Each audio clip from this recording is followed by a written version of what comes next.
Daar's ook nou ligitasie teenoor die minister in die departement oor die regulasies, die feit dat boere nie self kan, dat dit 'n staatsbeheerde siekte is en dat daar vrae is oor hoekom boere dit nie self kan hanteer nie. Wat is Dok se opinie oor die situasie? Ja, ek is net jammer, ek sien baie wanpersepsies wat rondvlieg deesdae en opinies wat daaroor uitgespreek en dis jammer. Want as dit so is dat hierdie 10-jaar plan van die minister aanvaar is, deur die bedryf en ook deur die taakspan en die mense, wat goed sal wees, dan moet ons net onthou, as hulle daai paadjie loop, dan moet hulle doen in terme van wat die OAI noem, goedgekeurde progressiewe uitroeiingsprogram. En een van die vereistes is dat die enstof wat beskikbaar en gebruik is, moet enstof wees wat in terme van die OAI vereistes vervaardig is en goedgekeur is, en dat die staat volle beheer oor die aanskaf en ook die berg van die enstof toesig hou, en dan ook oor moniteer en rekord hou van hoe word geënt, waar word geënt en wat is die program van inenting. Dat hulle dit kan periodiek aan die OAI rapporteer, ons vorder nou so met die program, ons het nou daar en daar geënt, soveel diere geënt en so aan. Dis nie noodwendig dat die staat moet ent nie. Dit kan die enstof moet deur die staat aangekoop word en verspreiding kan dan gereël word met die privaat sektor, maar die privaat veeartse en die tegnici en die mense kan ent. Daar is nie 'n beperking op die wet wie mag ent en wie mag nie ent nie, solank dit onder amptelike toesig is.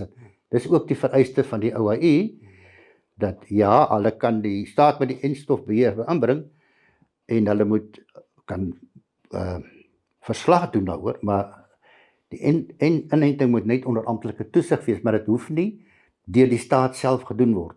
As dit dan verkeerd aangepak word, kan ons die kans staan dat ons nie back and close vrye status kry nie. Ja, as hulle nie al die waarborge kan gee, van bijvoorbeeld, as daar bijvoorbeeld so toegelaat word, dat mense in staat mag wees, dan in alle man om hier Kenia toe te ry, of waar ook al, en te gaan self enstof koop, en dit kom toedien, kan ons vergeet dat die OAI enige kredietwaardigheid aan ons poging sal heg, in terme van ons begeerte om weer back and close vry met inent te wees. Ons kan vergeet daarvan. So ons moet die reëls van die game speel, soos die Engelsman sê.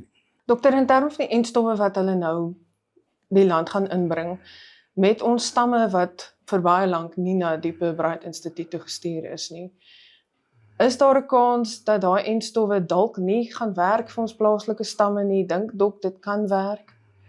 Dis 'n baie goeie vraag daai, want een van die vereistes of streng aanbevelings van die OAI wat enstowwe betref, en veral met back and close, is dat die enstof wat gebruik word moet effektief wees teen die heersende stam wat in die land betrokke is, of stamme. En as dit so is dat hulle baie lank gevat het voor, ek het gehoor 10 jaar laas is daar monsters gestuur na Pirbright toe, dan het ons geen waarborg dat die enstof of van Botswana of wat gebruik word nou enigstens effektief is. So wat hulle noem in virologiese terme, daar moet enstof matching gedoen word om seker te maak die enstof is effektief. En die enstof moet getoets word teen die huidige stam. En dit is my bekommernis, ek sê nie dit is so nie, is ons virus gestuur na byvoorbeeld Argentinië of na Turkye om seker te maak ons stamme wat huidige die siekte veroorsaak hier is in daai enstof. Dis 'n een ding. Die ander ding is dat is daai enstof getoets vir effektiwiteit en is ons baie seker daai enstof bevat nie enige ander stamme O en A wat nie in Suid-Afrika voorkom nie, want by ons het ons net die 3 stamme, SAT1, SAT2 en 3 met baie substamme daarvan.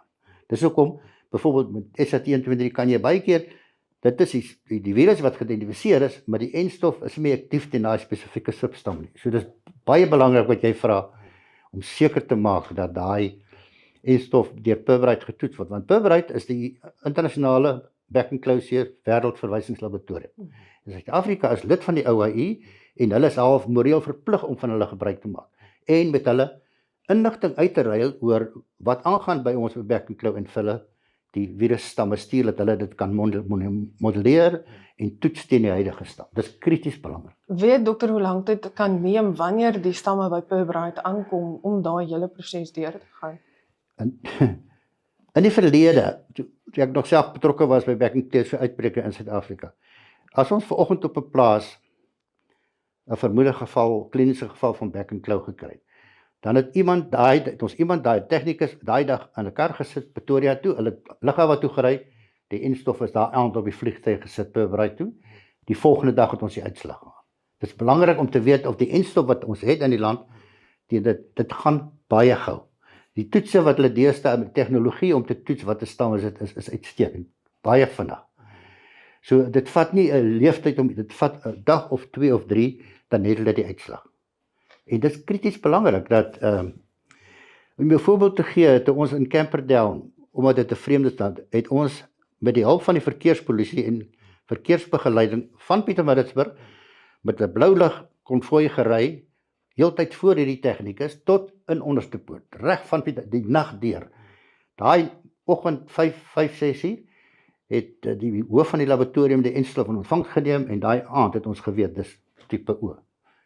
Om jou net 'n laaste ding, toe ek as 'n jong veearts begin het ek 'n baie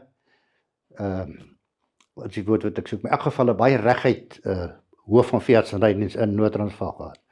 En hy het vir ons jong veeartse daai tyd gesê, as ons Back and Claw hier uitbreek moet gaan beheer. Onthou net een ding, sagte hande maak stinkende wonde.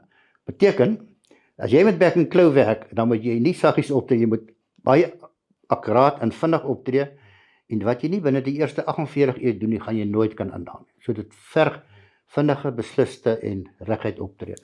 Dan kom ons nou by die verval van die instansies in die land, soos OBP, wat moet help met entstowwe oor die algemeen, nie net vir Back and Claw seer nie, maar ons het ook 'n slengtelkoors uitbreking.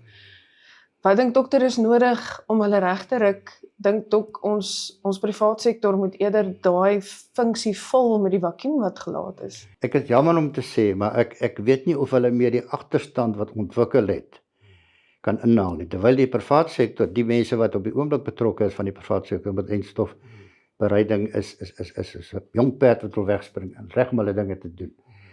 Want een van die dinge wat ons daai tyd ook in daai verslag aanbeveel het, maar op ander plekke ook, is dat die kritiese belang van 'n eenheid wat risiko-analise kan doen, maar nasionaal en dan andersins ook.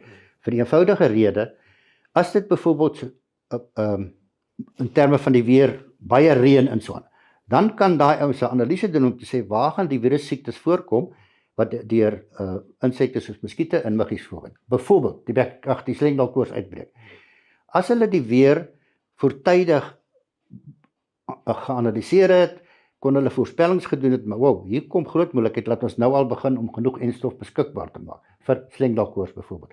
Want dit is presies die paadjie wat hulle gevolg het in Oos-Afrika en Kenia, toe dit baie gereën het, het hulle voortydig begin om enstof te produseer, omdat natuurlik daar, so slengtelkoors, weet jy, is ook 'n siekte wat mense kan doodmaak en siek maak. So, wat ek wou sê is dat, ja, die voortydige voorspellingswaarde van die natuur, wat in die natuur aangaan in ten opsig van enstofbereiding is belangrik. Maar ek dink mense met die privaat sektor los dat hulle ding doen wat hulle kan doen. Dit saamgesê, kan daar 'n moontlikheid wees dat daar wel privaat sektor instansies of ander instansies in die land is wat nou gewin probeer maak uit die boere se krisis uit? Ongelukkig, daar is die potensiaal, sal ek dit so stel, vir so iets. En dis hoekom die goedkeuring van die prosedures en praktyke wat gevolg moet word vir enstofbereiding en verspreiding en so moet nog deur die staat beheer word, maar nie so dat beskikbaarheid heeltemal van die bus uit die bus uitval nie. Maar mens moet oppas, ongelukkig het ons 'n soort van kultuur van moontlike mense wat 'n kans gaan vat. Dit kan gebeur. En maar daar is tog maatreëls wat in plek gestel kan word om dit te verhoed. Maar mens moet wakker wees daarvoor. Ja.